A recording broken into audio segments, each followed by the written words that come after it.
Just mic'd up with Mikie Mahtook. Got the boys in. I got Lloyd. We got J Mitch. We got Jackie Boy.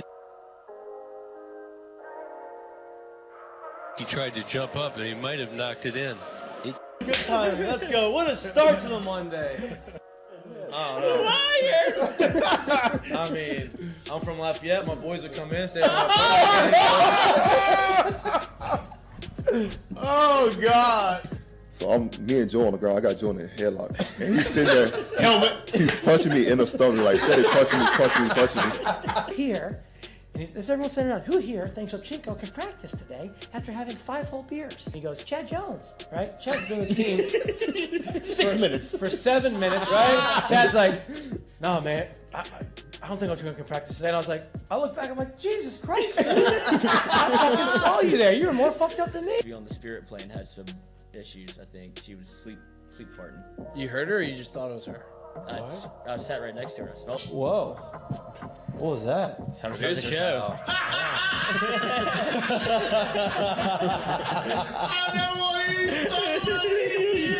Why would I have that? You had a circus or something. 6'3", I'm late. Like, I don't even know what I'd be doing.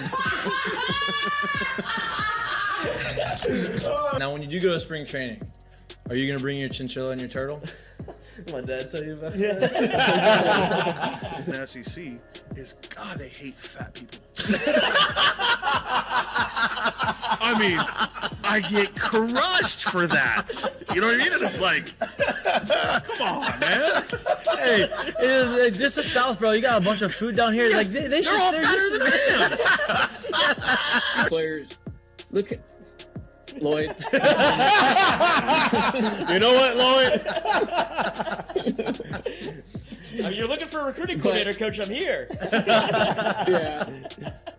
He's like, I'll piss my pants right now. No way. We're wearing gray pants, long gray pants. He goes, I'll piss my pants right now.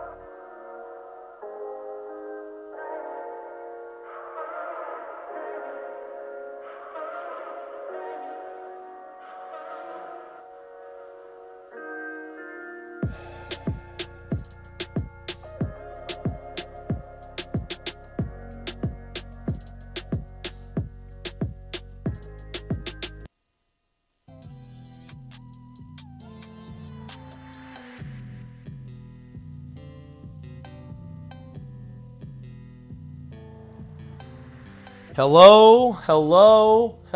Welcome back to Mic'd Up.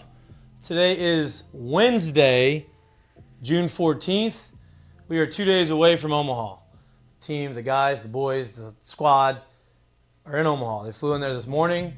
They got there since they had a nice little charter, fly straight to Omaha, no connectors, no layovers. We have some, me and Jay have some layovers coming up on Friday. Lloyd's got a long road trip ahead of him coming up, which is great. Direct shot, though. Direct shot, actually a couple layovers probably, I imagine. You can call that a I imagine unless you're going to do the whole Dumb and Dumber thing and piss in beer bottles. No beer bottles, just water bottles. No open containers. Omaha starts, the actual game starts in 2 days. I think they have opening ceremonies maybe on Thursday, I think, tomorrow. I don't know, sometime. They have all of that event. I know LSU's on the field tonight, this afternoon with their first practice. They had a big send-off. It looked like they had a great crowd at Alex Box Stadium to send off the team. The first round of games is Florida and Virginia and TCU and Oral Roberts. Old Oral. That's too much of a tongue twister. You're going to say it. Old Oral Roberts. They play on Friday. Wake Forest, Stanford, LSU, Tennessee play on Saturday. This show today is going to be a little bit lighter of a show for a bunch of reasons. We're going to get through these Heineken headlines first, but before we do that, I want to explain to you why it's going to be a little bit of a lighter show, and it's all for good reason. We are obviously traveling to Omaha. Lloyd is biting the bullet for us, and he's driving to Omaha. We are having a special Omaha edition of Mic'd Up. We will not have a Monday show as you know it because LSU obviously is going to play on Monday. We are going to have a special Father's Day show on Sunday with some of the dads of the players, which is going to be awesome. They're very excited about it. We're very excited about it. So we need Lloyd to bring all of our equipment up there because We could have flown with it, but he's driving. I think this is probably a little bit better than to put it on a plane and have the chance of it getting lost or broken or stolen or anything like that. But we have a lot of people sponsoring the show and allowing us to do this. So we appreciate to all of the new sponsors that we are bringing on for this special edition of Mik'd Up.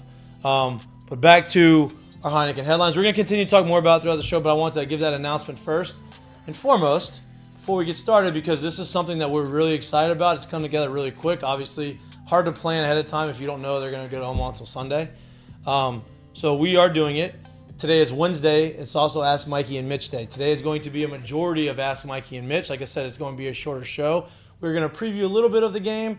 Obviously, there are more in-depth previews. We're not going to have a show here on Friday because we will be in the air. We will have a short little pregame deal before me and Jared. Lloyd will be on a bachelor party. So I'm going to give him some time to do some things himself. And then on Sunday when we have our show, y'all are more than welcome to join us. He's committed to a few hours. Yeah, we're gonna, we're gonna meet you. I'm sure. We just have some things that we need to make sure we take care of before. As it has been throughout the course of the year, Paul Skeens has been LSU's ace. I imagine Paul Skeens throws on Saturday against Tennessee. Tennessee's ace before this season started is Chase Dolander. He got moved to the Saturday role over the last month or month and a half, and Andrew Lindsay took that Friday night role. So if they stay with that line of thinking, I would imagine it's going to be Paul Skeens versus Andrew Lindsay, or they change it and they make it Paul Skeens versus Chase Dolander, who's supposed to be a top 15 pick in the draft. We will see. LSU plays Tennessee. Obviously, first game, they're very familiar with each other. It's going to be a very exciting, I would imagine highly touted game. Too, I think so, too. I think Dolander's going to start. Actually, I'm sorry. I think you're going to see Lindsay. Oh, do you? I think you see Dolander. I don't know. I mean, he doesn't know. They've been doing it for a while, and Dolander also just threw CG the other day, which not saying that doesn't mean anything, but on Saturday, right? Yeah. It was on Saturday or Sunday? He threw their game too, so it's probably Sunday because they had this. Oh yeah, Sunday. Yeah, they had the Sunday. They had the Friday, Saturday, Sunday, I believe, but they got pushed. Yeah. So I do think it's going to be Lindsay because I guess they finally got Dolander going well. You have him throw CG. You would imagine you kind of try to keep him on the same. And their season really did turn around once they kind of switched that up. So I do think you're going to see Lindsay. Okay. Regardless, whoever's on the mound, it's going to be a big game. It's going to be exciting. Obviously, there's a lot of not animosity, but there's chips on both teams' shoulders. Tennessee is who they are. They go out there and they're very talented. A lot of talking back and forth. LSU, same thing. They're very talented. LSU responds well to that chippiness, so I think it's going to be a fun game. Before we really get into the preview, before we get into the questions, let me finish running down these headlines. Denver Nuggets basketball. Yes, basketball is still going on. It was still going on. Now no longer going on. Denver Nuggets are the NBA champs. First time in the history of their organization. Congratulations to them. Congratulations to the Joker. Nikola Jokic is the MVP of the NBA Finals. Probably should have been the MVP of the league for the third straight year, but he was not. NBA Finals MVP. Congratulations to those guys. The NBA draft is in 6 days. The Pelicans are talking about trading Zion, are in conversations about trading Zion to move up in the draft to draft Scoot Henderson. If you don't know who Scoot Henderson is, go watch him. He looks electric. He's extremely talented. He's very explosive. Very good guy. We're not going to get into all of that right now because we got more important things to talk about, which is baseball in Omaha and all the fun that we're about to have. And Lloyd getting his energy level up and not being scared that we are going to ruin his bachelor party. It's not my bachelor party. The bachelor party that you're attending. Yes. No. Always when live events go on, things that need to be recorded and whatnot, and in foreign location, always a little stress on the production end, but I assure you, Mikey, I will be on 10 whenever It's a big one for us. the event comes up. We got a lot of really cool things happening. We have a lot of people that are interested. Obviously our show on Monday was our biggest show, I think, to date, especially the live viewership, so we appreciate all of that. About time. Yeah. Yeah, it is Been here a about time. minute. We appreciate all the support, and we're going to continue to grow. We're going to continue to give you really cool content like this. We'll be more active on Twitter as far as Twitter Spaces go from our account. We'll be more active with other types of content outside of just our show on YouTube. Okay, so back to the game, back to the conversation at hand.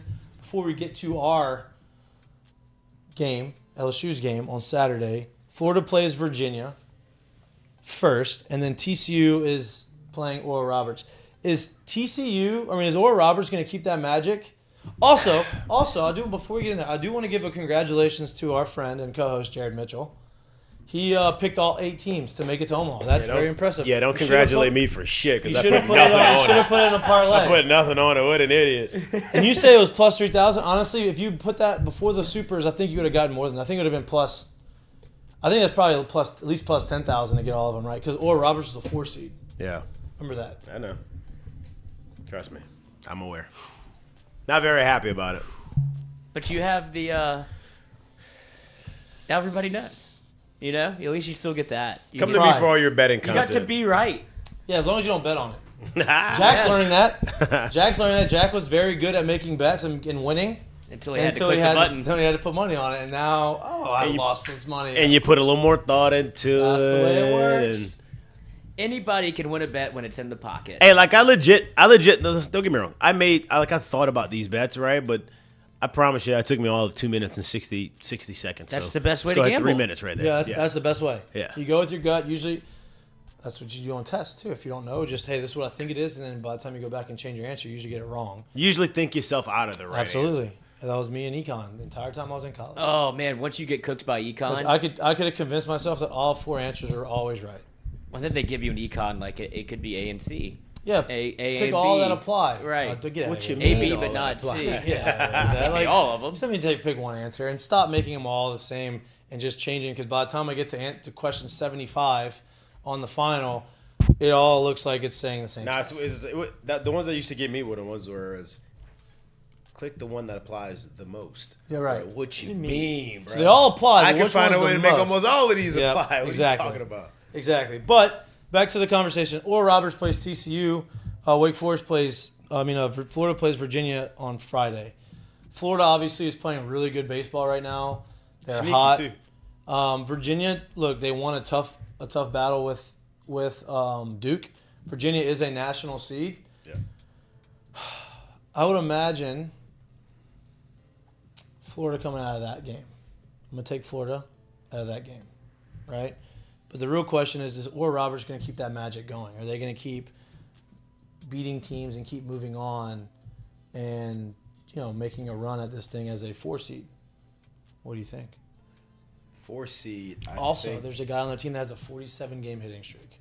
A 46-game hitting streak. Didn't they? Possible to break the 56 games this year because he they won't don't play have enough that. games. Didn't they? They lost game 1 of the Supers, right? On a walk-off, right? And they won the next 2. I won't be surprised at all if they win game 1. They got that lefty that goes for him. I think the big lefty, the big Randy Johnson looking guy. Mm-hmm. He's got I think I saw a stat. Our friend Mike Rooney posted a stat. Most strikeouts by a certain pitch. Yeah. The number 1 on that list obviously was Paul Skeens with his fastball. Number 5 on the list was Paul Skeens with his slider. Wow. Yeah. But number 2 on that list, or number 3 on that list, was that lefty with I think his slider. Yeah. I think so. He obviously threw well enough in that game to win. It just kind of faltered at the end of it. I think they may sneak away with a win there. I haven't watched them extensively. I just remember how hot they were going into the tournament and stuff. I could see them getting out of game 1, beating Virginia, and then it coming That's down Florida. to Florida's playing Virginia. they TCU. play. Okay, TCU. TCU. My fault. TCU, and then Florida plays Virginia. Yeah, and TCU's hot too now. No, they TCU are. won They are. the conference tournament. There's something about that Yeah, thing no coming doubt. out of the dugout and stuff like that. It's the beauty of and that baseball. team really, there's something to go for a very, very dangerous team who at the beginning of the year, I get it. I know what they're probably saying inside the building is like, hey, we're good.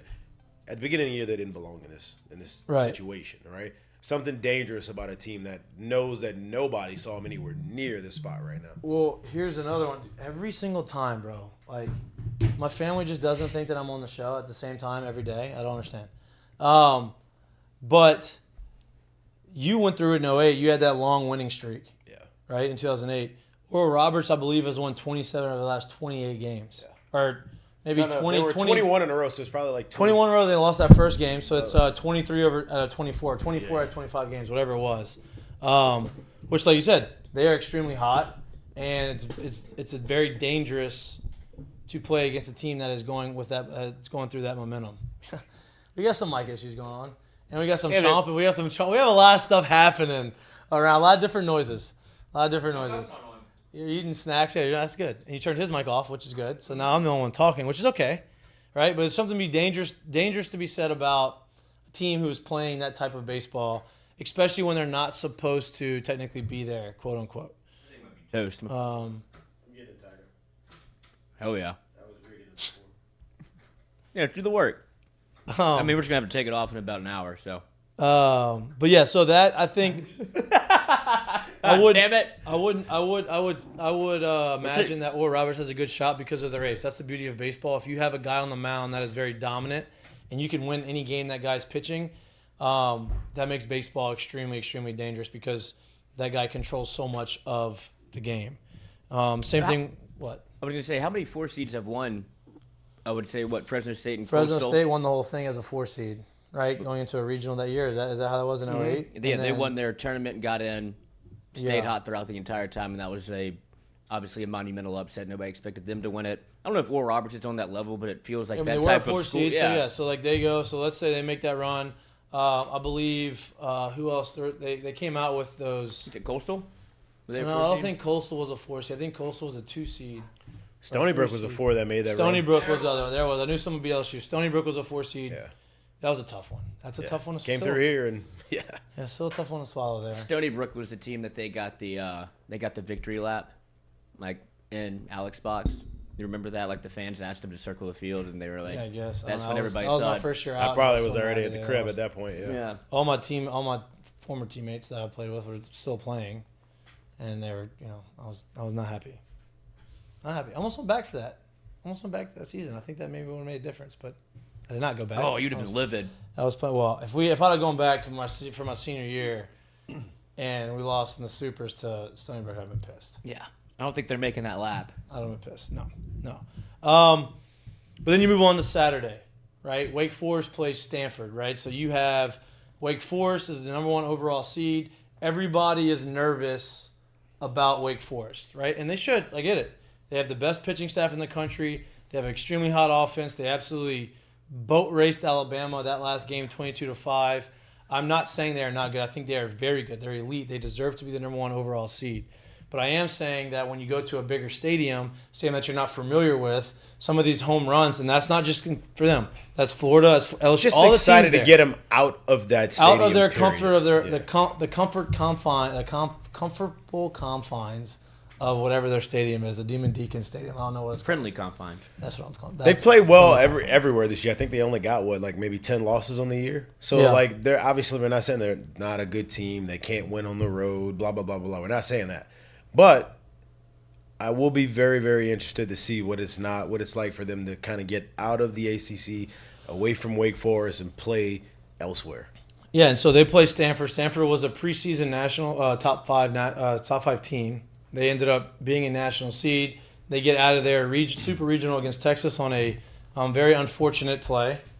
Listen, we've talked about this on the show a lot. Twilight is a it's a helpless feeling. I'd rather be on the equator with the sun in my eyeballs than have to lose a ball in Twilight. Because at least you can move around and get the sun out the way. You can't get out. You can't. For all of you who don't know, whenever you see pitchers point up and balls are hit 12 rows deep, is because they still think that they're helping is like when you help on Twilight. That's the only time ever in the history of being an outfielder when balls go up and you completely lose it, do you look down and all right, you at least try to see, well, where are my infielders looking? Because maybe I can go find it from there. Exactly. It's the only time you ever do it. So whenever you see pitchers do that, just go ahead and understand that they do it because of how many balls get lost in Twilight time. And that's gotten overdone now, but that's what it's about. It's a very, very, very helpless feeling. Apparently, Stanford's Twilight is one of the worst in the country. Their lights aren't great. Which means the lights are probably pretty low. Right, low. The LED, they're just not good lighting. Nolan Kane at A&M, they lost 2 or 3 balls in Twilight there. It's very unfortunate for Texas to have to go through that. But regardless, Stanford is in Omaha. They are playing Wake Forest. They get the number 1 overall seed. And then I believe that LSU's side of the bracket it's a tougher side. I mean, it is much tougher, right? I mean, out of that side of the bracket, Tennessee, LSU, and Stanford all or top 5 preseason top 5 before the start of the season, and then Wake Forest after the first 3 weeks were in the top 5. But at the end of the day, like, who cares? Like, Right. nobody wants to just say no we doubt. just got to the championship series. It really doesn't matter unless you win the whole thing, right? We're either here and we Yep. won it, or we're just another participant. Like, it really doesn't matter. Yep. Right? So at the end of the day, what you got to go through is what you got to go through, and it No really doubt. doesn't matter. No doubt. And with Paul Skeens on the mound, obviously, on the first day, I think that LSU puts themselves in a position to win any game. It doesn't matter who you're playing. You could play a Major League Baseball team and still have a legitimate shot to win because of how talented he is, right? I'm not saying LSU could go beat a big league team, But they have a big league pitcher. But when you have him on the mound, you have the ability to beat anybody, right? He's that good and he's that explosive, and that's a game changer. So I like our chances in game 1, and then you move on to game 2. I believe that like all this conversation is going to happen. We're going to have this conversation again before the games on Saturday. It won't be as in depth because we're just it'll be more Moving of and a shaking. conversation. Yeah, moving and shaking. But you move on to that next game, and let's just say they are playing Wake Forest in game 2. It's all hands on deck, right? In game 2 on Monday, because you have the ability to win that second game. You put yourself in the driver's seat. You have days With off. 2 days off after. I think they shortened it. Right. There's not as many days off as it used to be. So I believe that you get 2 days off in between that game. And I could be wrong. Are you pulling the schedule up right now? I could be wrong because when we were there, you won those first 2 games, you get 3 days off. You win that next game, you get another 2 days off. And then you had the 3-game series. So, it was a 2-week deal. I think they've shortened to Omaha to maybe 10 or 11 days now. And so, if you win those games, you still get the max amount of days off. And I think that's important for the bullpen. I think that's important for the pitching staff, and important for making a deep run into the postseason. For all of those people who think that are trying to overthink this and say, do we not pitch Paul Skeens? I think this is the one time where everybody should be in consensus saying, yes, he throws game 1. Like, there's no reason to not throw him game 1 of the World Series in Omaha, because if you lose game 1, you're screwed. You got to win game 1 to move on and put yourself in a good position. Here's the You bracket. only get a day. Huh? You only get a day. Only 1 day. Mm-hmm. So you win. That's the change up right there. Yeah, because you win Saturday, day off on Sunday, play Monday, day off on Tuesday, play Wednesday, and if you win on Wednesday, this is when it gets tricky because then it flips, the bracket flips, right? Right? Did the bracket flip? I'm not going through that. You win on Wednesday. Win on Wednesday. You don't play again until the 24th. If you win the first 3 games in a row, there is no if necessary on There the you go. 22nd. So you won't play again until the championship series, which is Saturday, Sunday, Monday. Right, and that's the other difference of it, right? So they play. You get that. Oh, my bad. Hello. So you get not as many days off in between those games. Yeah. You get the 3 days off before the national championship. That's the biggest thing. But the championship when we played used to be Monday, Tuesday, Wednesday. They've changed it to Saturday, Sunday, Monday, which makes a lot more sense, right? When we did it, it was Monday, Tuesday, Wednesday, which is crazy. Was it? Yeah. Crazy. Because I remember we got there on Wednesday, and we ended up leaving there on Wednesday 2 weeks later. That much of it. Wow. But you're probably right. Yeah. But, so they've shortened it a little bit by a few days, but, I think they got back to kind of what they've done across yeah. college sports, which Yeah. is, I don't know if everyone has ever noticed, pretty much every other college, like big college championship, it's always usually on the Monday night. So having it Saturday, Sunday, Monday is kind of, On Monday. which is where Right. I guess before it was Monday, Tuesday, Wednesday. right. They wanted to see you were, starting there. Yeah. It's kind of switched, I guess. But look, you've got to win. By putting yourself in the winner's bracket allows you to have an opportunity to save your pitching, have everybody rested. I guess the way that would work would be Paul would pitch on the first game on Saturday, day off on Sunday. Ty Floyd, whoever was going to pitch on on Monday, right? Day off on Tuesday, Wednesday. play on Wednesday, which will be the 5th day, right? So you could either go number 3 starter, try to pitch him on short rest. You're probably going to go 3, and if you win that game, then you get all the other days off. So Paul would have 2 starts. If you want to try to stretch Paul into 3 starts, then you could maybe potentially throw him on that Wednesday.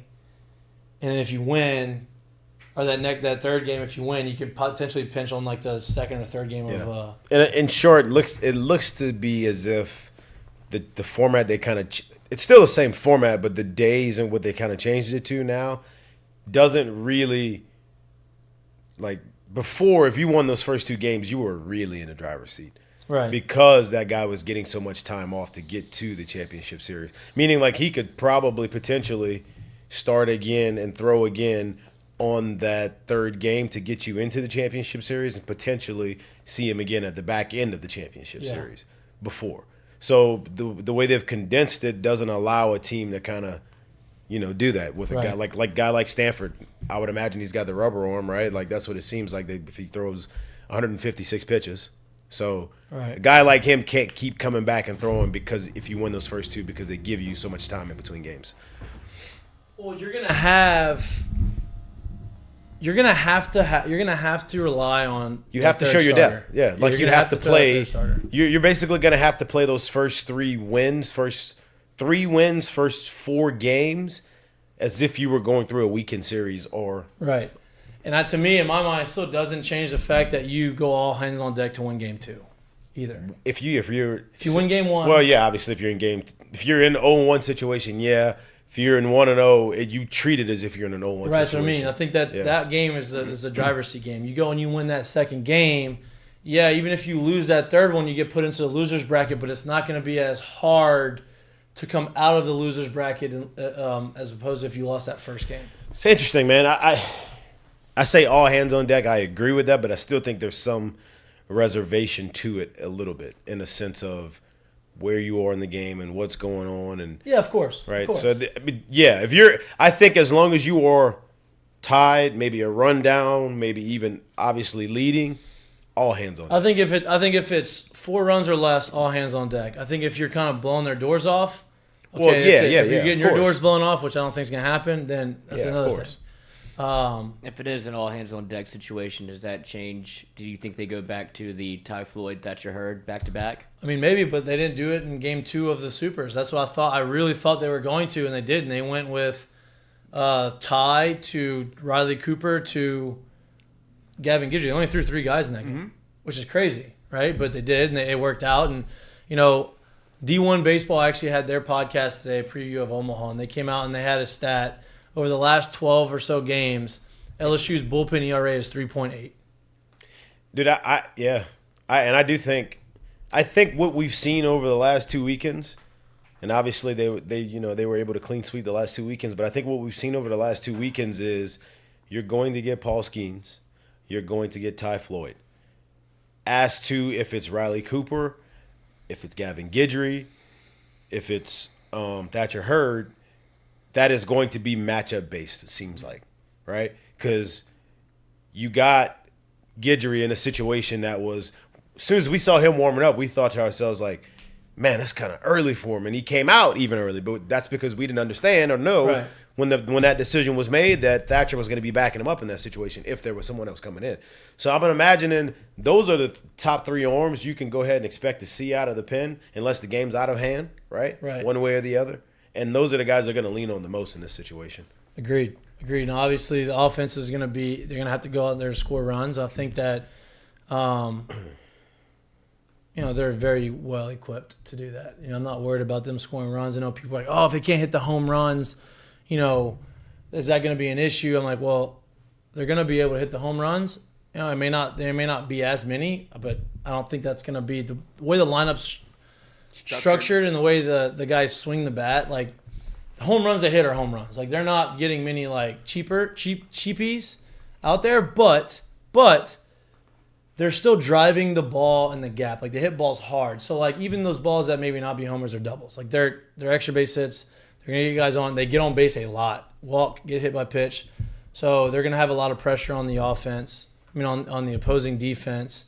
And so I still think that somebody in LSU's lineup or on LSU's bench or a guy that maybe hasn't thrown great is going to do something extraordinary in the postseason in the Omaha. And I think that's You need some guys to do stuff like that to win. You know what's going to be extraordinary, though, is your trip. Because we are loaded to the gills. The gills with Heineken Silver and Dos Equis, which is another Heineken brand. And she added some Dos Equis margaritas for you. 2 different flavors. Oh. Yeah. So They're 10%ers? yeah, 10%ers. So Heineken Silver, you'll be able to drink a lot of Heineken Silver through the course of the weekend because Heineken Silver is a very light beer. It is a 95 calorie beer. It's 4% alcohol. It is very easy to put down. It's very easy to continue your day. It doesn't fill you up. It's crisp. It's refreshing, and it's a great beer to tailgate with, especially in Omaha when it's going to be very hot around the stadium, and we're going to be out there for a long time tailgating and doing those types of shenanigans. So I'm looking forward to your road trip and all of the videos that you get to post of Heineken and how Got you're some enjoying content it. ideas How you're cooking enjoying already. it. I feel like the Yeah, golf that's it. bag's going to be pretty heavy. That's what I would like to see. Yes, of from course. you. And like you said, if I can drink it, then anybody could put one down. It's not my. Absolutely. I wasn't an expert at the beginning of the year, but I'm trending in that direction. So if you see one, send one. Heineken Silvers will There you be go. abound There we go. for the trip. We're loading up the truck, and maybe I think we might have enough cases to maybe make a little throne Oh, you got a lot. at the Airbnb. Yeah, we got a lot. So y'all's Airbnb is nice. Oh yeah, we broke the bank for this one, Coach. Our Airbnb is actually not bad. Like we got lucky. We had a few other Options? inquiries on some Airbnbs. One of them, I was literally in conversation with the host, like with the host of the Airbnb. Mid conversation on me asking these questions to book it, it gets booked. I'm like, wait a minute, like weird. Aren't we talking about this? Did I not just send you a request? Did you say something? She's like, I'm sorry, I just got booked. I'm like, okay. And but then she tried to like work on like I have a friend, I have some other ones, and so she like kind of like called around, and didn't work out. Another guy that we like, another Airbnb, messaged the guy. He didn't message me back for 24 hours, so I canceled my request. And we found one that was 2 miles from the stadium, and not like probably 5-minute Uber ride from Old Market. No, let's be honest. You know what we're gonna be doing if it's available, the entire trip? Scooter boys. Oh, Scooter gang. That's where it's really gonna be. Scooter let's be gang, honest. except for Sunday, because if we have your equipment, we need to Uber it there. But that's it. Well, no, we'll scooter it. Yeah, put it on the back. Put it on the back. We're just gonna tether the scooters together. Let's go. We're scooter Make sure we it. don't get too many bumps. We're riding dawn. Take the long end of the bag and put it on both of the handlebars. L Club also is gonna have a tailgate. Yeah. In front of. Yeah, let me find it again. I will tell you exactly where it's in front of, so I don't want to mess it up. L Club tailgate is at the Old Mattress Factory Bar and Grill. Apparently, the Old Mattress Factory Bar and Grill is a place that you have to visit. You have to go there while you're in Omaha. It is a place that's been there for a long time. They like to have a good time. Well, that is where the L Club tailgate will be on Saturday, 2:30 until game time, which is 6. Well, this is actually 2:30 to 6:30. So, we'll be there. Stay if you don't have a ticket. Yeah, stay, hang out, and then watch. I'm sure there's gonna be some TVs to watch the games on. We'll be there. We'll be doing some videos and not like we're not gonna have the whole crew around us. We're just it's gonna be selfie videos and with the iPhone now you can do whatever you want. Yeah, Literally. It's great. Little live Ask Mikey and Mitch. Get your question in. Q&A. Yeah. Little Q&A live like today. Yes, and we have Like some today. in the queue whenever y'all are ready. And we have some from Twitter. We I guess it's time. You want to get to it? You want to get to the? I think so. Or do you want to keep talking about what we're gonna do in Omaha? Oh, we can do both. I feel like some Omaha questions will roll in. But yeah, Okay, let's do ask Mikey. as you said, I'm ready to get this car ride over with. I Good know. luck. I'm That's worried not it. about your. I'm worried about your energy level, because I Worn know out that when I today. told you, I know you're going there for you're supporting your friend on a bachelor trip. It's the last time you see the boy. You've had the trip planned for a few months. I understand it. I respect it. I'm not trying to take you away from your fun with your friends, right? I am gonna make sure that we're in a position where I make it easy for you, and you just have to worry about producing the show for 2.5 hours of. To hell with all that. Lloyd, listen. Listen. You got a job. You guys made this plan knowing that this was a possibility that LSU would be there. And when you made this plan, you knew that we said that day, whether you believed it or not, I didn't. whether you believed it or not, that we said, well, bam, if they go, we go. Well, we all going now. I'm so in. you knew. I'm in. So I need you to put on the Superman hat. There we go. And be Superman this weekend. See, That's I need all you got to the do, bro. motivator there. It is what it is. But it's, Sometimes extraordinary performances are needed. You're in Omaha. Go ahead, bring the extra. We're only asking for one day of an actual show. And not even a whole day. not even a whole day. Just a couple hours. You're capable. I'm capable. You're capable. We got extra room in the Airbnb if you need to stay there for that one night. That's the only thing that makes me nervous. I know me. I know myself. A Saturday night can turn into a Sunday morning very quickly. So I'm going to have to keep my blinders on, stay focused on the Look, task the only next thing day. yeah, exactly. And the only thing we need you to do is make sure you just do the production. You don't have to mention and say anything on the show. You Go just to need the to just press bathroom. buttons and do things. Yeah. Okay? I am looking for I've never been to Omaha as an adult male as a fan. You went as a child, huh? Went out when I was 8 years old at Old Rosenblatt. I mean, I remember some of it, but I made 2 trips, both in uniforms. This will be my first time Yeah. ever not. So I'm looking forward. I've never been to the new stadium. Looking forward to that. Looking forward to seeing the sights and smells and sounds. I never even played in Omaha in AAA either. So Really? I was always in the other league for the most part. I never played in Omaha in AAA either. The last time I actually played in Omaha was my sophomore summer, playing for Team USA. It was the last games in Rosenblatt Stadium history. We played Japan in a 4-game series in Rosenblatt. Did you represent And your then, country? Guys got a lot of time Yeah. in the last of know. the Rosenblatt, huh? Last wins there. No, not last one's because South Carolina ended up having they got that. South Carolina was the last championship team in 2010, and the first championship of the new stadium in 2011. They went back to back. Promise. I promise. I promise. Yep, it's real. They were the last college team, and then we were the last games that summer. Look it up. Fact check me, but that's the case. All right. Let's go. Let's start the Ask Mikie Mitch. We're not gonna look. This is gonna be a balls to the wall, full blow show. No commercials. We are doing. We're gonna give all of our live reads, all of our sponsors Their love. their love. Ask Mikie and Mitch is brought to you by our friends at Evco Development. Evco Development is a civil construction company that specializes in new multifamily construction. They specialize in site drainage, site utilities, earthworks, site clearing, house pads, ponds, demo work, hurricane cleanup. They do it all. Anything that has anything to do with moving the ground, they are doing it. They are growing very quickly. They are very successful at what they do, and they are very good people. If you're interested in anything like that, if you have a job that is upcoming, they travel around Louisiana. They come to you. They would love to quote your job.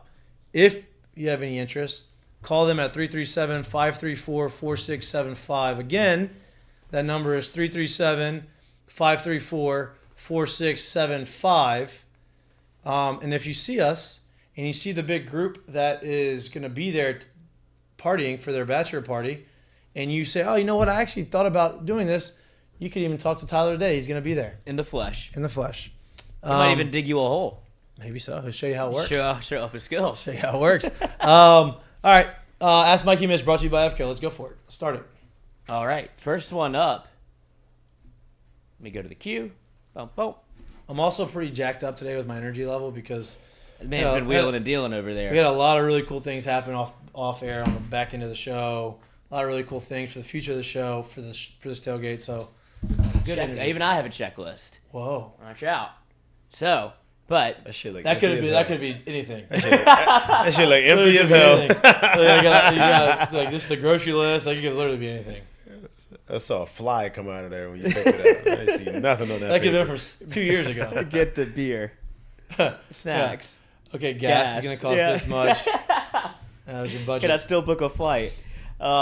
First one up from Destroy Carnage. Hell yeah, brother. do what you want to do. Ask Mikie and Mitch, with Blake Money throwing 1.1 innings in Game 1 of the Super Regional, do you think he gets any sort of run? Yes. Yes. That's again from Destroy Carnage. Yes. I do think he gets some run. I don't know when that run happens or how it looks or what it looks like, but I do believe that he's a strike thrower, and I believe that Jay has enough confidence to throw him out there. Blake Money will throw in this College World Series. There you go. Yeah. You heard it here first. Before Jay even makes the decision, yeah, made. he's throwing. All right, Vaughn Sorelli, always a contributor. Ask Mikie and Mitch, would you ever want to give would y'all ever want to speak in front of the team before the game? Yeah, I mean, I would. I mean, it's not. I would love to, but like, They don't need me to. You know, I mean, I think they know the situation at hand. Like, I'm not gonna go give them like a David Goggins motivational speech. Like, I can talk to him about my. I got a little remember the Titans in there for him. You can give him the Gettysburg speech. Yeah, I would. 13 brothers and sisters. I would never ask, Yeah, and that's 13 not up to me. And 13 sounds better. yeah, I mean, they don't need me. No, Would I be honored to? Yes, they don't need me though. right.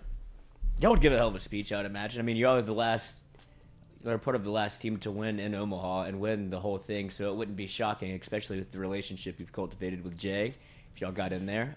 I mean, that's not something you. He's not. I don't think that's something that. no, I don't If Jay think it- wanted us to talk to the team at some point, I think that he probably would have asked us. But I already. feel like that would have happened already. So I don't. It is what it is. That's not like it's not like you're. No. I would imagine that you're insulted by it. I think he's got pretty much a good handle on it. Did y'all do the same thing when y'all went to Omaha for the obviously for y'all's trip, you being twice, but during the national championship run, when y'all got there early, did you go to the field and You practiced. Yeah, got You to take practice? it in. You take it in. Yeah. okay. Yeah. Yeah, because it looked like I mean, obviously there's a bunch of photographs and everything taken before. If I remember they started correctly, when we practice. got there the first time, we had a time to show up there, kind of walk around, see everything. I think it was probably before the Opening ceremonies. Yeah. Yeah, and then Grant did the whole flip-flop, backflips all the way down. Remember that? Yeah. We walked out, and like they announced the teams, and Grant did the whole like somersault, and he just kept doing backflips the whole way through, like a Y'all were cheerleader. loose. Yeah. And then he ended it with a round off. I'm like, oh, all right, dude, that's Did great. you know you could do that? Yeah, he would do it before every game. Oh, okay, good. That was his thing. You think we went the whole year and that was the first Yeah, time you we just pulled pulled it? it out. That was his shtick. Yeah.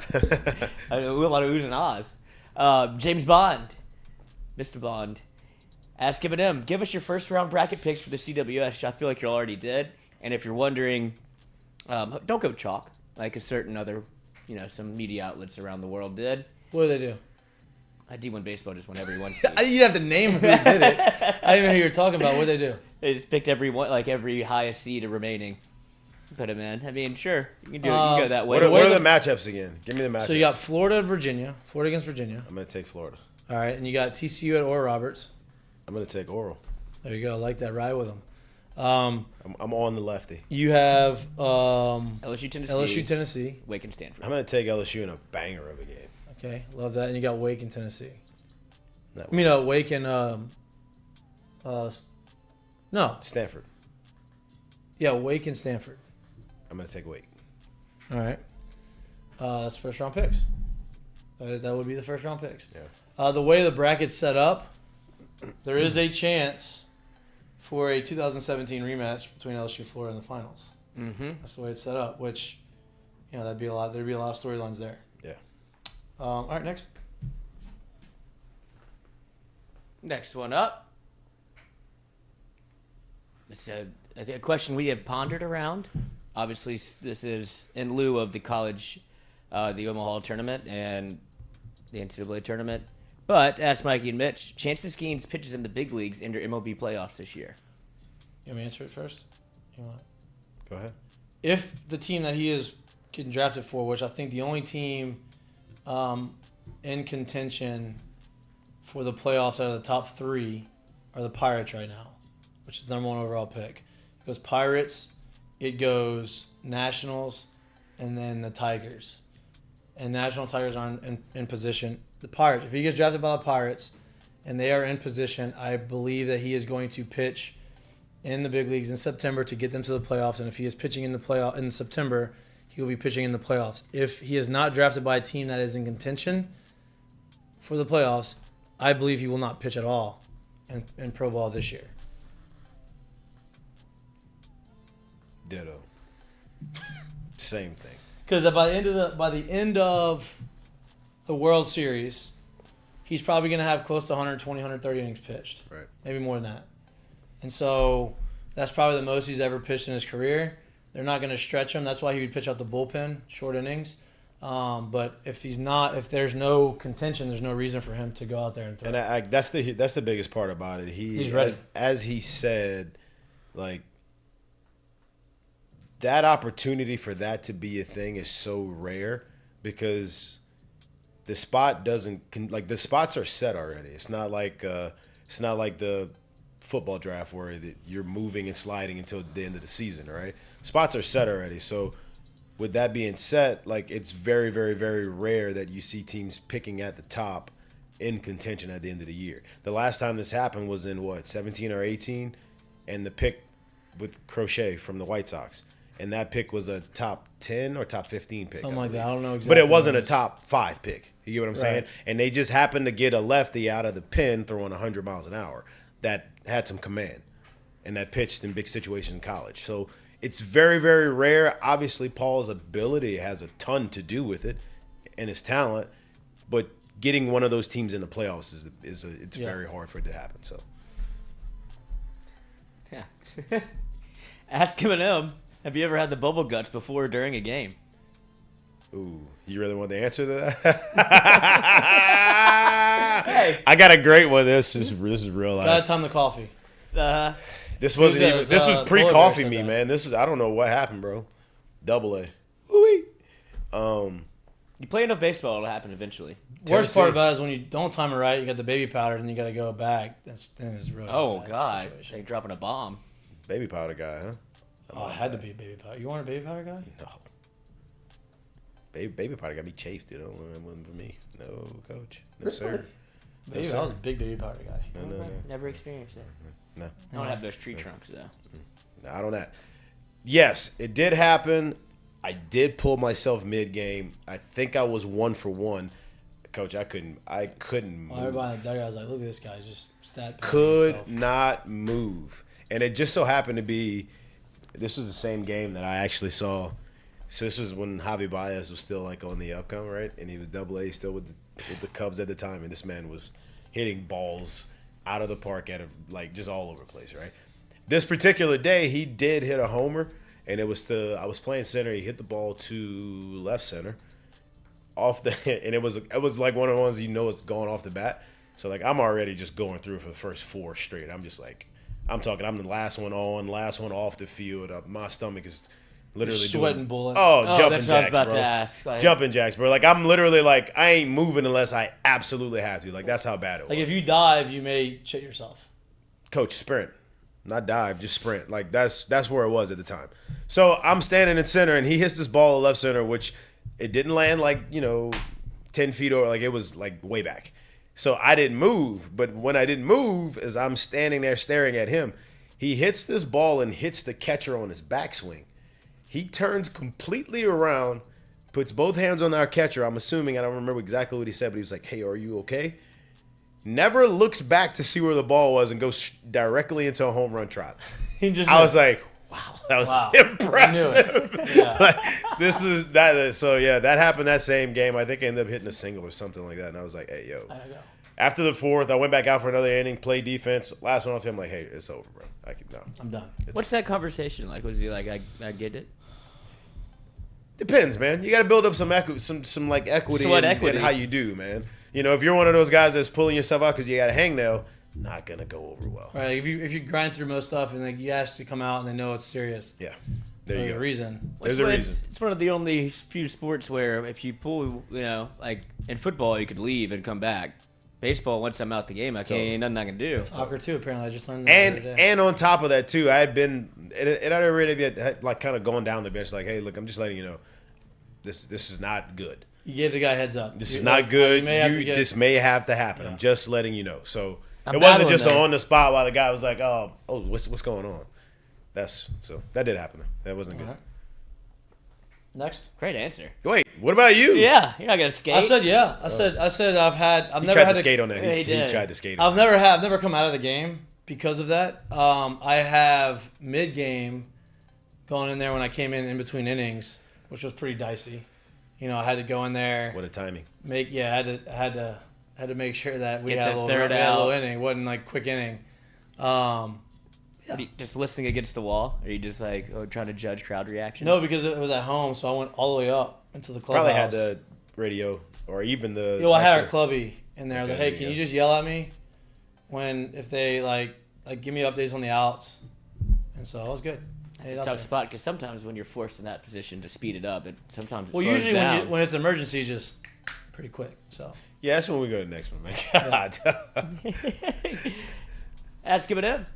Chances Omaha runs out of alcoholic beverages this weekend. I mean, if it's not this Is weekend, that like it the would. chance of rain in Tiger Stadium? yeah, I think they're well equipped. I think they're ready. at Because look, this point. LSU, they're not strangers. It's not to strangers. Omaha. Yeah. It's not They Vanderbilt. understand it. Yeah. Yeah, they understand it. They'll be so, I think the 0% chance of running out of alcohol just because they know. What do they sell booze in there? Do you know? Don't remember. Actually, I've never been in this stadium too. so Yeah, I didn't know if people got the let outs. If you have been in the chat, Clubbies, let us know because Hoover set me up to fail. What? Hoover didn't sell alcohol? No, they didn't. No. I had to go to Dippin' Dots. You got alcohol at Dippin' Dots? No, but I just needed a treat. I'm kidding. A treat. That's completely different ends of the spectrum. The treat spectrum, huh? So maybe just something good. Ask Eminem.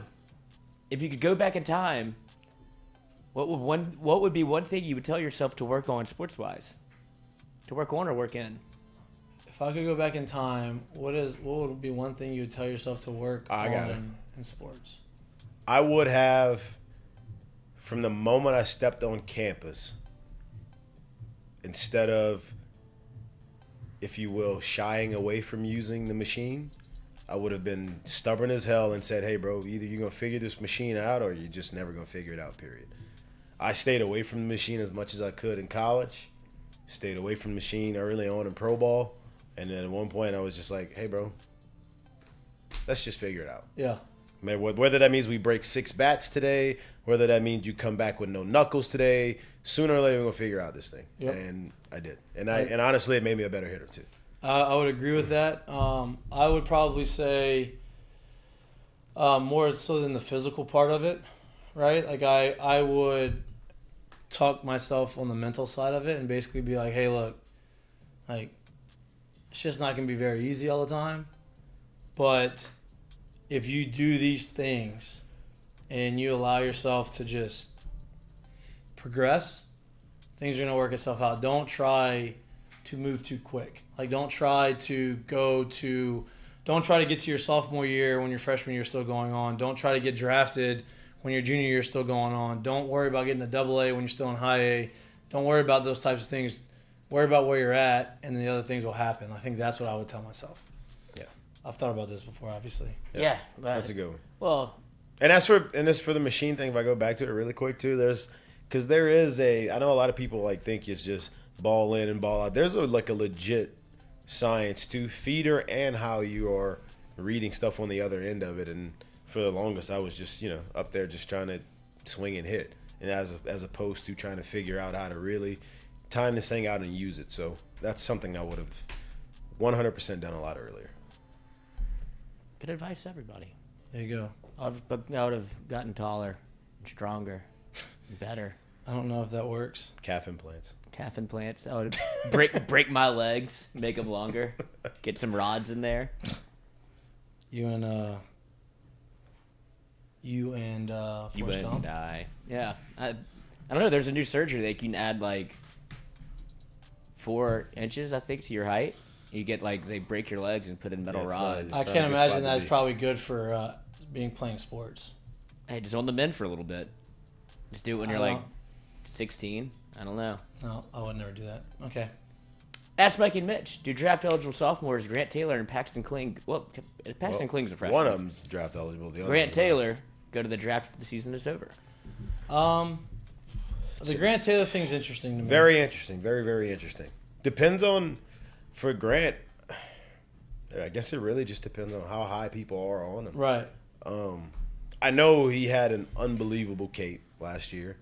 I know people were really high on him I coming mean, I into think he was the year. projected top 15. Really, really high on him coming into the year. I don't know where his rehab is. I don't know where he is in all of that stuff right now. I'd imagine physicals and trying to find out that as much as people could and trying to get information on that would be huge. Don't know how much of that is going to be disclosed. So it's an interesting one. I don't know. I think he would do himself a lot of good to come back, and that's not me just plugging LSU. It's literally what I think. Yeah. But I don't know. We'll see. Well, and I think that part of it too goes into the fact of, okay, am I going to be able to pitch next year? Like, based off of where my recovery is, barring any setbacks? That's what I'm saying. Yeah. Am I going to be able to actually pitch next year to where coming back makes sense? Like if where he is, he's slated to at or later than maybe mid-season next year. I would. And look, someone may come up to him and give him enough money and say you're going to go because I don't know. Tommy John nowadays isn't like it used to be in the past. Like they can recover from it. You know, he's going to be on the back end of his recovery by the time he's ready to pitch. Right. And he's not going to miss a year of pro ball. And so, you know, they still may value him and still may give him a good amount of money to get him to go. So we'll see. It'll be interesting. Paxton Kling's a freshman. He's a draft eligible sophomore next year. I believe Paxton, if people were wondering if Paxton's going to transfer, is maybe the better answer. I don't think that. I think he's going to be starting center fielder next year. From all indications I've got from people I've talked to about him, he loves it here. I think he'll be back. So. There you go.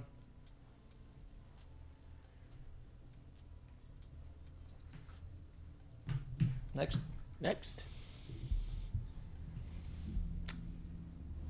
Hypothetical. Any world pitching coach candidates? Obviously, you saw Wes Johnson come in and make his statements for Georgia. Then he joined up with the team in Omaha, so it's fresh on the brain.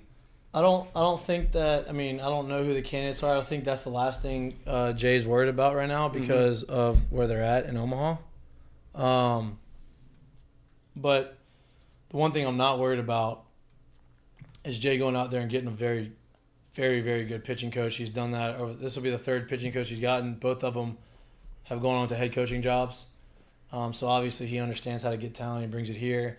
So one thing I'm not worried about is him going out and getting a good pitching coach. Well, I differ in that opinion a little bit in the sense of we all know the man's a workaholic, and he is not afraid to work overtime, and he is a hell of a recruiter.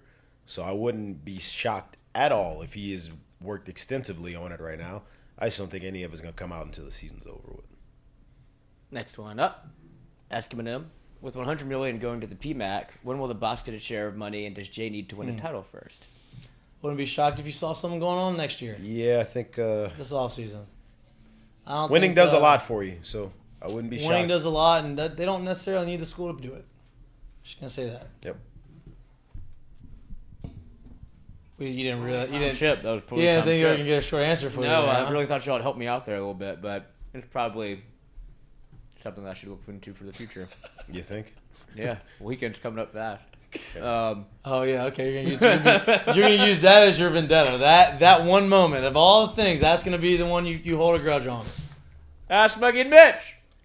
I mean, he's got Pringles in his lips and mustache and everything over here. It's like the new Andre 3000 song. Got my lip on a chip. Thoughts on student managers and how do they get those jobs? I mean, I enjoyed all of our. I mean, one of our really good friends was a student manager when we were there, and he runs the whole deal. And Matt Montgomery, like, I think those guys work their ass off. I know. I mean, I know those guys work their ass off. They're the unsung heroes of the team. Like, they work long ass hours. They sit there all night doing all the clothes, everything. If you got a good one / good ones, it is huge, way bigger than you think for the chemistry of the club. Yep. It just is. Yep. Right? They're part of the you team. got those guys that are willing to, if we all know the infamous Alex Bregman coming here and hitting at midnight. How do you think he was getting in before the stuff was installed? Right. Student managers. It wasn't Paul Maneri that was waking up to go open the doors for him, right? And I don't mean that to any slight to Paul, but, like, that wasn't the case. So with that being said, like, when you got good ones that are willing to do any and everything and kind of almost anything you ask and everything's always there and they make it easy for the players and there's never any pushback, goofy looks, making people feel uncomfortable about asking for certain things, it usually flows better. Yep. You know? So it's bigger than you think it is. But that goes to all support staff, honestly. All people kind of involved in the whole thing. Or you don't want to entitle players and make them feel like they can just do anything. You know, like there is some accountability and some checking in certain situations. Mm-hmm. But having people around that are willing and available to help the players do whatever it is they need and or they feel they need, honestly, that's within reason to get better, that stuff helps. Kyle Brown off the rip.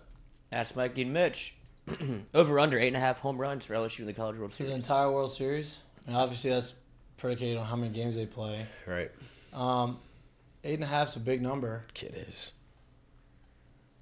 I say under. No, yeah, I say under.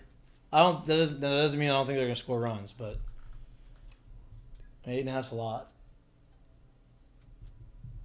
Is that I'm gonna go with over. All right. 8.5 is a lot. Yeah. I think Hunter Fournette said in the chat that the dimensions aren't that different from Alex Box. I'm gonna go over, and I'm basing the over on. Yeah, but it's about how it carries. Yeah. Exactly. I'm basing the over thought on the sense of that they're gonna play 4+ ball games. There you go. Hold on, I just had one. Oh, here it is. Ask Mikie Mitch. How does it work with the guys that are already in summer ball? Do they travel with the team or stay back with their summer league team? I know that, was it Pearson? No, not Pearson. I'm sorry. Stevenson was headed to summer ball. Yeah, so he was on the travel roster. Right. So that's the thing. So you have a certain amount of people you can have on the roster when you travel, on your postseason roster. And Active and travel. Yeah, active and travel. So I'd imagine the ones that are not on the travel roster, on the active roster, are either at summer ball or in the portal, to be honest with you. Yeah. That's really kind of how it would work. Yeah. Yeah, for the people that don't know, I guess it's a little different. Like when you're in the regular season, your active is, I'm pretty sure it's pretty much the same as your travel roster. Yeah. But at home, you can dress more people than that's active. So as to why you'll see kind of some guys who are not going to play kind of in the dugout and stuff and in the bullpen and stuff. Once that gets to the postseason, I'm pretty sure before each round, you pretty much have to set an active / travel roster. So if you're left off of that, then there's a good chance, you may be being the one that's left off the whole time. And maybe there was a situation where they told them, hey, look, you're not going to be active this entire time. Right. So. Obviously, people are still talking about changes to Alex Box. Where would you like to see the practice mounds moved? The bullpens. Okay, so I'm not saying. I don't think I can. Okay, if you know something, don't say something. I can't. I don't think All right, I yeah, can. that's don't breach trust. So He said, what would you like to see? Not what you know. So, if okay, you, I would if you like were to see- literally changing the field, what would you like to I see? would like to see the mounds off of the field, like where out of the field of play, to where you can't run into them. They're not part of. You don't have to navigate through that mountain of a mound, because the way Alex Box and the way the topography of the field is, the mounds have to be higher to get that same elevation from the mound to the plate that they would have at on the actual pitching mound. Just the way it kind of like, I guess, goes downward. So the mounds are very high, and it's a hazard. So I would like them off of the field to play. I would love for the mounds to be like maybe underneath, like behind the fence. You know what I mean? To where you can come through the fence, like the kind of like the big league stuff. Big league does it, but there's other ways you can do that too and get them off the field to play. So, I guess this is a 2-part answer for me. I would absolutely love to see in either left field or right field it be a double-decker bullpen. Ooh, that'd Both be of them awesome. on the same side. But because I would also love to see some other things done to this stadium, I don't love a whole bunch of foul territory. I think it kind of takes away from offensive stats and actual like plays on the field and the game being played on the field. So I would, at this field, I don't think they need to be moved at all. I just would like to see them fenced in. I would like to see that area extended to where now you don't, I guess maybe it'd have to go into the bleachered section a little bit and that kind of replaced and then, kind of configure it around it. But I would love to see that area fenced in, stay the same. That way we're taking away some of this foul territory and just kind of keep it at that. And then you could spend the money on other stuff to do other things here. Right. That's what I would like to see. All right, last one up. Ask Mikie Mitch from George Zerang. We may have addressed this one earlier, but he put a little twist on it. Do you think Dylan Cruz's number will be retired? When he says retired, it doesn't mean that nobody can wear 3 again, right? He just gets put up in the, kind of like football does? Right. Yeah, because, I think that people still wear 12, right? I don't know. Gosman was number 12, I believe, that when he was at LSU. I'm not sure. I don't think the numbers are actually retired. It's the jersey that gets retired. It's just the name. It's just like a recognition. I think why not? I think that he's done done enough. I think that's something that you have to wait and see, though. Yeah, I was about to say I'm on the complete opposite side. No, of that. And that's me being. I'm not saying that it shouldn't, but like, I don't As of think that it will today, be retired. as of today, as of tomorrow, Yeah, right, as of a right. year from now, as of 2 years from now, I'm still on the sense of no, respectfully too, because he has been unbelievable here. But you didn't see Todd Walker's get retired that soon. You didn't see Ben McDonald's get Right. retired that soon, right? You haven't seen Alex Bregman's get retired. Like you could put up a case for saying for what he did here and what he's done in pro ball. You can put up a case to say, well, why isn't that number retired? So for me, when you've just put in 3 years of college ball, there has to be more to that legacy, to that name, to that stuff. I will kinda say done. this. And don't get me wrong, the 2-time only ever player of the year back-to-back years is a huge help to it I too. will say this: if he wins the Golden Spikes and becomes the number 1 overall pick in the draft, I think that over time his number will get retired, or his Right. name will be on Right, there, right, right? right. Like because now, I mean, you look at Ben McDonald, number 1 overall draft pick, National Player of the Year. Todd Walker, National Player of the Year. Eddie Furness, I believe, National Player of the Year. Also, the leader of home runs and Yeah. did what he did here at LSU. So, I think that I'm not saying he doesn't deserve it, but I think at this moment, right now, like let's not be a prisoner of the moment. Right. Right. You gotta let this thing play out. It's one of those things that's gonna take some time.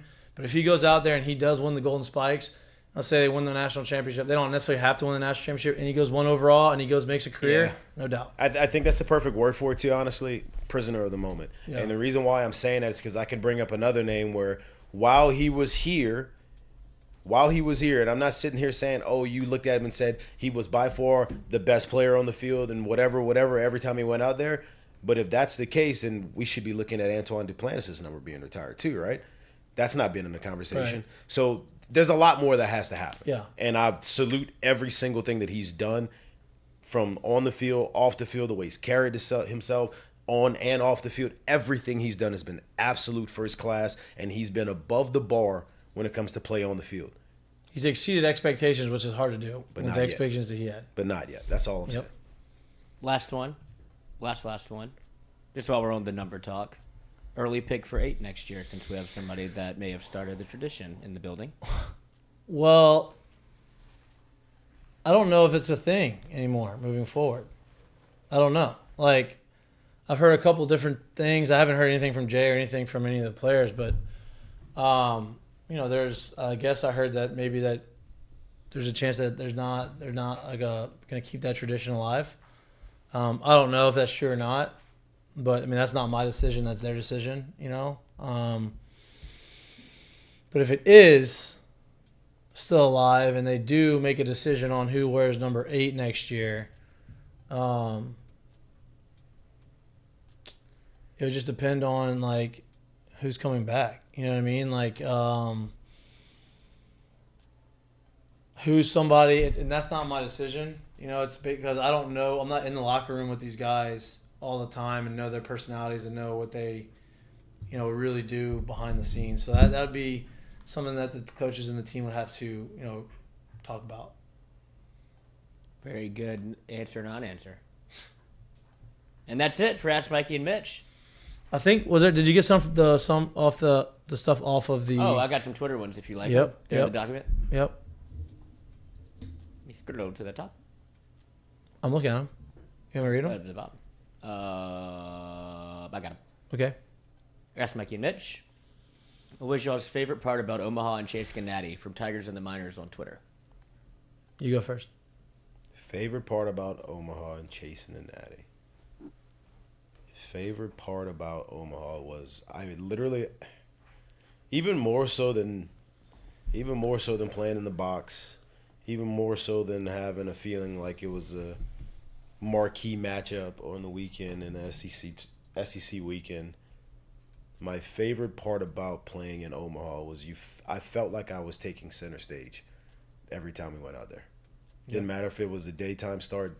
Obviously, we had some nighttime games there, but I felt like you stepped out of the dugout and you're like, this is for the world to see. This Felt is like big leagues. This is different. Like, I absolutely love that, and that's what I felt like it was. So that part was the best. Yeah, I agree. I felt like for me it was like when you walked onto the field, you felt like you were a big leaguer, right? Like you had the ESPN coverage. We had Aaron Andrews there covering the game. We were, every time you went out to the field and played a game, there was 30,000 people in the stands. Every pitch, everything matters. So, like, the magnitude of everything was increasing. It's not necessarily the talent that we were playing against was better than anything we played throughout the course of the year. Yeah, you had the best teams in the country. Yeah, for me, it didn't even have to do anything with the other team. It was a stage that it was on, and it was like to be able to experience that and be a part of it and like do it. Yeah. Yeah. Like Cool. when we stepped out on a Friday night and Anthony was throwing and you stepped out of the dugout and they told you it was obviously you could see the big cameras and stuff. You felt like, oh, well, the person in Georgia and South Carolina might see this one, which they probably did. For whatever reason, you go to Omaha and you stepped out of the dugout and you saw the same cameras in the same situation. I felt like the person in Seattle, Washington was watching. Anybody that can get ESPN was watching it. Obviously, yeah, that's what I'm saying. Like I felt like everybody's locked into this. Yeah. I felt like if you didn't watch college baseball all year, even because I could find myself going through the season, through the regular college baseball season, and there may be a Friday night 7:00 game on.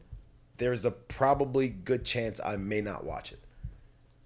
But the College World Series, I probably would. Yep. So like I felt like it was completely different then, and that's I don't know. I love that part about it. Yep. Moving on to the lineup, it looks like Jay has settled into a lineup with no change throughout the regionals and supers. Do you expect any changes in Omaha? There could be. I think that first game. Status quo. I think it's going to be status quo. I know a lot of people are nervous about the Jobert because he's kind of in a little bit of he's scuffling a little bit. But he's had a pretty decent year. I think he's comfortable with the lineup that he's in. At any moment, Jobert can get hot again. So I think you keep it the same way, and then you make the adjustments as you go. I think he's comfortable, but we're also talking about over that same span of time a team that's 5-0. Mm-hmm. I don't know what could possibly happen if they lose and he feels like, hey, we're on the brink of it. This matchup matters more. Yeah. So, and it's not to say it's panic mode, but maybe at that point he's like, the runs, for whatever reason, he feels like the runs that we may get matter more than keeping what's cohesive and gelling together right now. So, do I think there's going to be changes? Highly possible. I do. Because like he said, he actually came on here and said it, that he'll put a starting 9 out there, obviously a pitcher's out there, and there's 8 guys on the field, and he'll look down on the bench and feels like, man, I'd be okay switching out 5 guys right here. Yeah. Mm-hmm. So I don't think at all that we're set in a lineup, but I wouldn't be surprised if you got that same lineup. And it's not I wouldn't feel like I don't think it's a set and forget. Let's just put it like that. And it wouldn't feel like a panic move either when No. you say No, like, and that's what I mean. Like I don't think if they were to lose a game, that the next one is if the lineups change, it's a panic thing. That's what I think. Yeah, I was just gonna say because he's shown the propensity to change the lineup before all throughout the year. He's settled on one right now, but that doesn't mean there's not a matchup. I mean, and let's with be how honest too. Let's be deep honest. that team is. At the end of the day, is 5 games really settled? I get it. It's the 5 biggest games they've played this year, but is that really settled? Right. So, Anything can happen. yeah. Tell you what, in 2009, nobody thought that Helenihi was going to go back to third base and take Hanover out. Yeah. And Nobody saw me penciled in in the 5 hole for game 3, the decider, and Right. Sean Ochenko in the 4 hole. Right. turned out to be a good decision. I was in the 6 hole. I was protecting. That's why you got the homer. That's why Sean had the 4 hits. So I got to A get lot of protection, baby. A lot of protection going on over here. Next one up. Y'all hit on this a little bit, but didn't name any names. Who is the key player for LSU to make a deep run on the College World Series? What kind of question is that?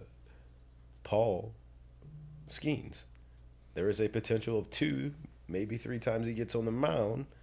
If they are winners of 2, maybe 3 of those times, they may be holding a trophy at the end of it. So I'm with you. Obviously, he is, to me, the most important That's the guy. first one that just comes up. I can name a lot. But after that, I think it's the next 2 starters. I think it's the rotation that is the key, right? So I think to me it's Ty and Thatcher, whoever is that number 3 guy. I think to be able to give you 3 quality starters. Yeah, I think Ty may go as the guy that's the unsung hero, if you will. Here's Right? the deal. Those little 188 homers may not be 188 homers here anymore. Those may be long flyouts. That's good. And you may have more confidence in that. I'm going to fill the zone because I'm not going to be worried about giving up a homer. Yeah. If you were the coach, would you bring the team to the Friday game so they can feel the atmosphere and energy of You the did this on stadium? purpose. That's why you're smiling. Yeah, they'll do that. No. To this person. No, What do you think they're doing right now?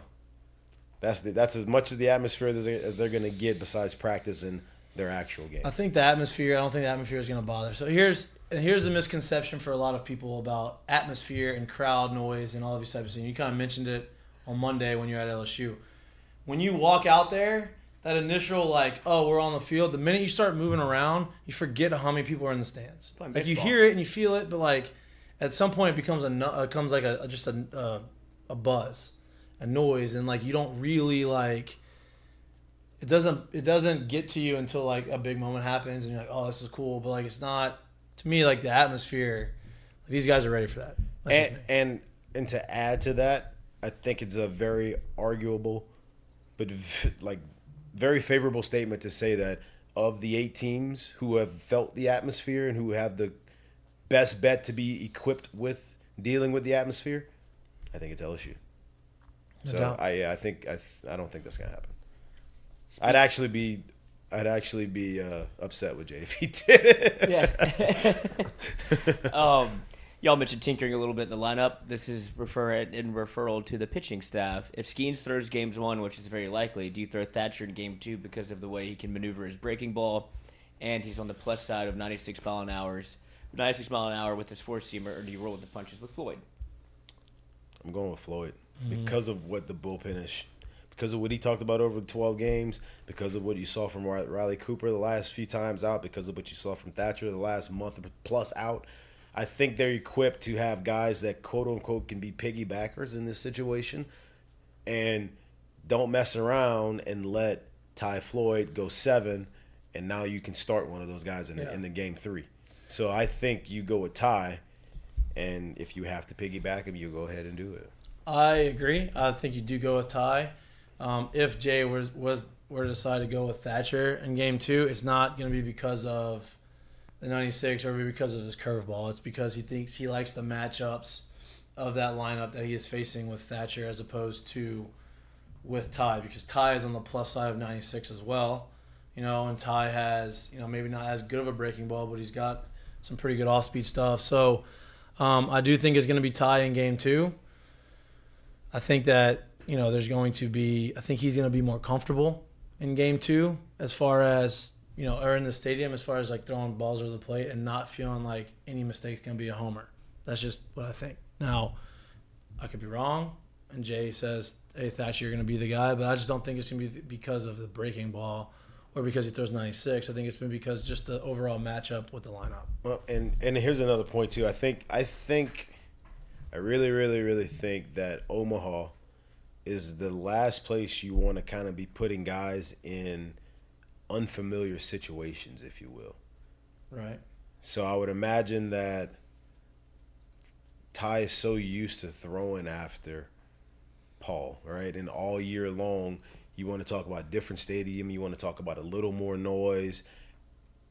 It's tough for me to switch that stuff up as well and say, hey, how about you jump in this spot even though Ty is used to going right here? How about you do this and not? You know what I mean? You want to kind of keep things as natural as possible for those guys, and I think you keep Ty in that spot. All right, last one. This is the one you From want. Twitter. This is one that it feels like LSU may have an advantage in. Over under 25,000 Jello shots for LSU in the Jello shot I think it's challenge. over. I think it's over. I As soon as it became a challenge, I think it's over. I think it could be 40. I also think that They raised the prices. I think that we may be in that number, but we may not have that number in the actual restaurant. We have a word on the street is that potentially could bring delivery. some delivered to us on the show. Maybe. They're $4.50 each now. Yeah. Raised inflation. the prices. Yeah. Yeah. Jello's They're $4.50 each. Jello's expensive. Vodka's expensive. No, it's not. I'm sure they're using Skull, which is like $9 for a fifth. They're using 89, Taka. Yeah, Taka. 87. Straight That's it. Petro. That was a good ask, Mikie Mitch. I appreciate all the questions. Again, sorry that we 190. trying to cut the show a little bit, but We got some packing to do. We got some packing to do. I do think it is worth mentioning before we head off. I do have the mistake of the day. I was about to get to it. Okay. About to get to the segments. Mistake of the day is brought to you by our friends at Dozy Place. Dozy Place is a great place to maybe go check out their watering hole in the back. Watch a game there? Watch a game there. Look, there's a lot of games to be watched this weekend. Go and give them an opportunity to show you how good of a product they put out. Go if you want to go for lunch. Great place for some business to be done for lunch. Also great burgers. So give them a shot. Great people. We love that we have been partners with them from day one. And so our mistake of the day is brought to you by Dozy Place. Yes, and the mistake of the day could have some implications on what happens with the LSU game. Yep. Earlier this morning, Tony Vitello received word that Chase Burns' throat-slashing gesture, boy, did he go nuts, huh? Did you see that? Well, yeah, I mean, they're up 4-0. There's man on first and third with 2 outs. I get it. Yeah. But he really took that thing into the dugout. But the throat-slash gesture is what everybody's concerned with. It is now under review by the NCAA board. If the board determines it was direct taunting to USM, he could face suspension during part of the World Series in Omaha. I don't think it should. I think that it, even though it would help LSU out, I mean, I don't think you need to suspend that kid. No. But that's just Rules are rules. You're such a rule fan. Whatever, man. It is what it is. All right, and curtain calls are brought to you by our friends at Assured Partners. And? Me and Frankie Harris at Assured Partners. Franklin Harris III. No, it's not Franklin Harris. It's Frankie Harris. Okay? Best in the business at what he does. Great mentor to me. Allowing me to become the best in the business at what I do. That's how that works. What's our curtain call? What's your curtain call? I'm going to give a little precursor to what you will be seeing the rest of the summer on the show. But my curtain call is going to go to Shohei Ohtani, who is the only player ever in Major League Baseball with 20 homers and 100 strikeouts, and I don't mean at the plate, on the mound. 20 homers at the plate, 100 strikeouts on the mound in a Major League season. Oh, by the way, this is his 3rd year in a row doing that. He's a monster. So that just happened. We got a lot of other Major League Baseball content that's going to come to you later in the summer. So there's a precursor to kind of warm you up to it. My curtain call is to Shohei. Do you have one? You have one? Yes. Okay. My curtain call as to, it was almost perfect. It was not actually perfect because they kind of butchered it in the end by throwing trash on the field. But the Oakland A's reverse boycott tripled their attendance. That was awesome. It was awesome. That was crazy. And so did. Can you explain this? I know what the reverse boycott is, but they want him to sell the team. Right. So they don't care about them selling the team. They just want to sell it and they want to go to Las Vegas. Yeah. If you're going to get out and leave, then just go ahead. Don't be the owner anymore. I think that's what they're saying. I did see, too, that the crowd apparently was so loud while the A's were on the field you couldn't hear that the the pitcher couldn't hear the pitch. Yeah, they still want them to win, but this is more of a boycott. The owners. The owners. Yeah, because exactly. the owners wants to move them, but they won't give a new stadium in Oakland or whatever, right? Like they want it, so if you're going to do it, just get rid of the team and have a new ownership and figure this thing out. Yeah, but the ownership doesn't want to sell because of previously it was the possibility of moving to Nevada. Now, during the same game, Nevada passed a bill of $380 million that will fund a Las Vegas ballpark. So, short-lived fun, but all in a night's work in Oakland. But they will now be playing in Nevada as soon as they get that stadium built, or they're going to play in the minor league park and then move to They can't play in the minor. They don't have enough. fancy field. They don't have enough seating in the minor league part. No, it's in Las Vegas? Yeah. Okay, that's just ideas I've heard. No, I know, Yeah. but they'd have to redo it. Like they'd have to do it to where, like kind of how Buffalo, but Buffalo was already a bigger stadium than them anyway. Sounds to me like they're just giving that alternative so Yeah. they can keep pushing it through, but that ain't going to happen, Coach. No. And the A's have won 7 in a row and beat the Rays, who are in first place twice. Yeah. Baseball. Baseball. What do you think? My curtain call is to Nikola Jokic. He was a second rounder, got drafted during a Taco Bell commercial. He is probably at this point right now the best player in NBA basketball. What he did in the postseason was amazing, but more of the reason why he's my curtain call is because I think he's the most unassuming, humble, person. Like, doesn't give a shit about anything else other than winning and having fun. He's just a big kid with his teammates and his brothers, who are awesome. And the relationship that his brothers have with the head coach for Denver, like, is awesome. Personal protectors. Yes. And so my current call and Nikola Jokic, they asked him, they told him, hey, are you ready for the parade? He said, when's the parade? They said on Thursday. He was like, no, I got to go home. Like, I'm tired. I want to go home. Like, I don't want to go to the parade. Obviously, Jokic's going to have fun at the parade. But, it's just he's more of a wholesome dude. And, like, he just – I don't know, when he came out in the draft, he was like, I'm just a basketball player. I'm not fast. I don't jump high. Like, when I have the ball and I can score, I score. If my teammates are open, I pass to them. And that's just – It's not complicated. He's doing it. So that's my current call. Yeah, I heard a story from Doc Rivers. Steven Rivers? What's Doc Rivers' kid? Austin Rivers. Austin Rivers. He was on a podcast, and he was saying that they were down in a playoff game at half, and everybody was looking around, and Jokic is in his locker playing video games on his phone, and he was just legs crossed, unbothered, and they came back and won. And he was he just handles it differently. But I do think he was ready to go home.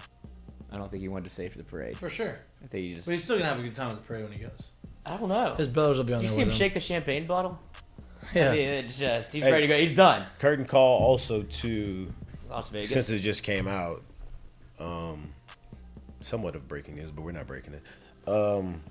Oklahoma will be making their Tiger Stadium debut in They came out with it. 24. They will be on the home schedule. Nice. So Looking forward to that. Can't wait. All right. Are they Well, gonna get their revenge? yeah. see you in Omaha, man. See you in Omaha. We will be in Omaha. We will not have a Background show. won't be the same. Background will not be the same. The show may have a different look to it, but the most important thing is that we're doing it, and we are going to have a really cool show for you. You're going to get some insight to some of these players that you've never had before. It may get a little emotional. We'll see. But we're going to have a good time doing it. We're going to give you some post and pregame reaction on Twitter and socials on Saturday, and then obviously on Monday. And then, it's Father's Day on Sunday, so we're going to have something special for y'all on Sunday. Again, we will not have our show here on Friday. Obviously, we will be traveling. We'll be in the air. It'll be a little hard to stream a show from the air. The internet's probably not conducive to that. I don't think the people around us would like that very much. I don't think TSA would love that. Yeah, Lloyd's going to be on the road as well. I'll stream it from the road. Lloyd won't be able to produce from the back seat. Yeah, can't be doing I'm that. gonna be doing 7 margaritas deep. I'm gonna be doing my production work in the car. Oh, are you? Yeah, I'm gonna knock some stuff. I mean, I got 18 hours. I might as well do We'll something. see. I would like that. I know you say that. It's but- all on the pad already, so you know. Yeah. Again, we appreciate all the support. I think. Look, I've said it again before. I said it earlier. Monday's show was our biggest show that we've had to date, as far as live viewership. We appreciate all of that. I know that it had something to do with LSU obviously being in Omaha and the guest, but that is the type of show that we like and we have. We're able to get those people on here. We wouldn't be able to do the things that we do without you supporting us. We wouldn't be able to do the things to do without our awesome partners and sponsors. Speaking of our awesome partners and sponsors, Jay, why don't you give a shout out to our newest sponsor? Our newest sponsor, one of our best sponsors. Love the partnership and the work we have going with them. But if you get a chance, get on over to Peretti Land Rover over on the airline. Check them out. They're great people. They have a great service going over there. They do great work over there, and they are unbelievable at what they do, and they sell unbelievable cars. It isn't just the top of the line of everything. They have a variety of whatever you want. Go over there, check them out. We look forward to continuing working with them, and they've been great. People, man. Give them a shout. They've been give great. Them a hug. Yeah, give them a hug. Tell them that we sent you. They are going to do their best to make sure that they put you in the car of your dreams, the car that you want to be Car driving. that you could take to Omaha. Maybe a car you can take to Omaha. Not for free, but they'll work with you. Yeah. I should have asked. Again, like and subscribe. Like and If you don't subscribe. ask, you will never get. Yeah. Like and subscribe to our YouTube channel. If you can't watch us, listening to us, please. We're everywhere you get your podcast. Again, pressing that thumbs up button does us a lot of good. Please continue to do that. Looking forward to giving you content, giving you shows, and giving you some reactions when we're out there in Omaha. Enjoy the rest of your week. Enjoy the rest of your Wednesday. We will see you live from Omaha this weekend. Peace.